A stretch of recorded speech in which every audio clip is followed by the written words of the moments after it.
대선 전국의 깊숙한 뒷얘기를 들어보는 대선 설명서 서반장, 김반장 시간입니다. 오늘도 서주민 여당 반장부터 시작하죠. 네, 제가 준비한 거는 법카 의혹의 파괴력입니다. 자, 이재명 후보 부인 김혜경 씨의 논란이 지금 일파만파로 커지는 상황인데 민주당에서는 이 문제를 얼마나 심각하게 보고 있습니까? 네, 모든 리스크가 다 악재지만 특히 이번 김혜경 씨 의혹은 민주당 내부적으로도 걱정이 큽니다. 일단 지지층을 흔들 수가 있고 또 아직 마음을 정하지 못한 중도층 표심에도 악재가 될 수 있다는 게 당 안팎의 걱정입니다. 예. 일각에서는 대장동 의혹보다 더 악성이라는 말까지 나옵니다. 더 악성이라면 이게 금액으로만 보면 이게 뭐 소고기 이런 거하고 대장동과는 비교가 안 되는 게 왜 더 악성으로 보는 건가요? 크게 세 가지 점에서 그렇습니다. 먼저 일반 국민들이 느끼는 이 체감도가 조금 다릅니다. 많은 인물과 복잡한 부동산 용어가 등장하는 대장동 의혹과 달리 이 법카로 소고기를 사 먹었다, 또 공무원에게 사적 지시를 했다, 이렇게 의혹의 구조가 조금 간단하죠. 예. 조국 사태 때 이 사모펀드 논란보다도 표창장 위조가 더 폭발력이 컸던 것과 비슷한 이치로 이해하시면 될 것 같습니다. 제가 좀 민주당 게시판을 보니까 네. 이 횡성 한우에 빗대서 뭐 횡령 한우다 네. 뭐 이런 비꼬는 글도 많이 올라오던데 그만큼 감정이입이 좀 빠른 이슈인 것 같긴 합니다. 예, 맞습니다. 특히 이 공정에 민감한 젊은 층에게 미칠 파장에 예의주시하고 있는데요.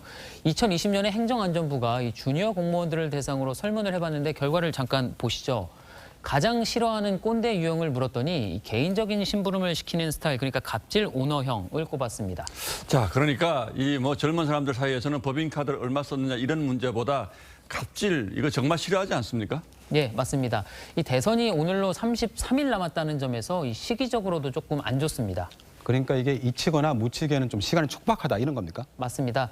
게다가 설 연휴 직전 실시된 한 여론조사를 보면 이 주 후반으로 갈수록 이렇게 이재명 후보 지지율이 이 상승세를 보이고 있죠. 예. 이 박스권을 돌파하려던 이 후보로서는 이 결정적인 순간에 부인 리스크가 이 발목을 잡을 수 있는 상황이 된 겁니다.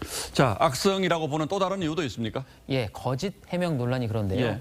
이 제보자에게 직접 사적 지시를 했다는 전 5급 사무관 배모 씨는 당초 허위 사실 유포다, 또 좌시하지 않겠다 이렇게 얘기를 했다가 언론 보도가 이어지자 이 상식적으로 선을 넘은 요구였다면서 잘못을 인정을 했죠. 예. 여기에 호르몬제 대리 처방도 김혜경 씨가 그 뒤에 이 6개월치를 처방한 사실이 확인이 되면서 배 씨가 복용했다는 해명이 좀 거짓일 가능성이 커졌습니다. 이재명 후보 측이 사과는 계속 하고 있는데 네. 이게 좀 거짓 해명 논란으로 번지면서 사과의 진정성도 좀 떨어지는 듯 그렇게 보입니다. 예, 그렇습니다. 이 배 씨가 상관인 도지사 부인의 이름을 팔아서 약을 샀다. 또 두 번째로 쇼핑백까지 골라서 도지사 집에 걸어놓은 거를 굳이 또 그 약을 배 씨가 도로 가져오게 했다. 또 배 씨와 김 씨가 우연히 같은 약을 처방받고 복용을 했다. 이런 이 비상식적인 상황이 모두 설명이 돼야 하는데 사실 좀 납득이 잘 가진 않죠. 예, 뭐 물론 이 사실 여부가 다 확인될 때까지 시간이 좀 걸리겠습니다만 적어도 해명이 납득할 만한 수준인 이런 국민들이 지금도 이미 판단을 하고 계실 겁니다. 네. 자, 이번에는 야당 설명서로 이어가겠습니다. 네, 야당 설명서는 그래도 김건희는 집콕으로 하겠습니다. 김건희는 집콕. 그러니까 김혜경 씨 논란이 커지고 있는 상황이면 김건희 씨가 이제는 공식적으로 등판을 할 만도 한데 여전히 집안에 있다, 뭐 이런 뜻인가요? 네, 맞습니다. 최근 그 김건희 씨가 포털에 이렇게 이제 프로필까지도 게재를 하고요.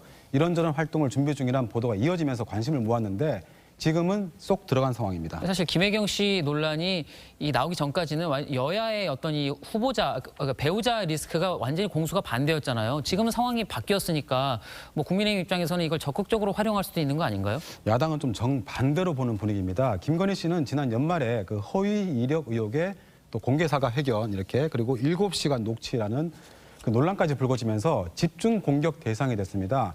그때 이제 김혜경 씨는 이런 사진들에서 보듯이 이렇게 남편하고 적극적인 공개 행보로 차별성을 강조한 바가 있죠.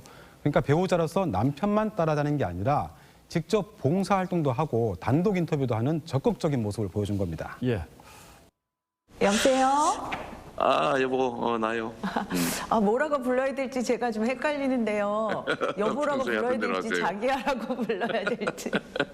바쁘죠? 본격적으로는 예. 그리고 어제 토론회에서도 이 배우자 관련된 공방이 좀 치열할 거라고 생각을 했는데 예상 외로 별 논란 없이 그냥 지나가더군요. 예, 그 윤석열 후보도 그 문제를 질문할 계획도 있었다고 하는데 결국 하지 않았다고 합니다. 대신 김건희 씨가 그 안희정 전 지사 미투와 관련해서 언급한 부분에 대해서는 윤 후보가 직접 사과를 하기도 했습니다. 김주현 씨를 포함해서 모든 분들에게 공인의 안에도 공적인 위치에 있으니까 제가 사과를 드리겠습니다. 그래도 선거가 끝날 때까지 후보 부인이 계속 칩거할 수는 없을 텐데 언제쯤 뭐 모습을 드러낼 걸로 보입니까?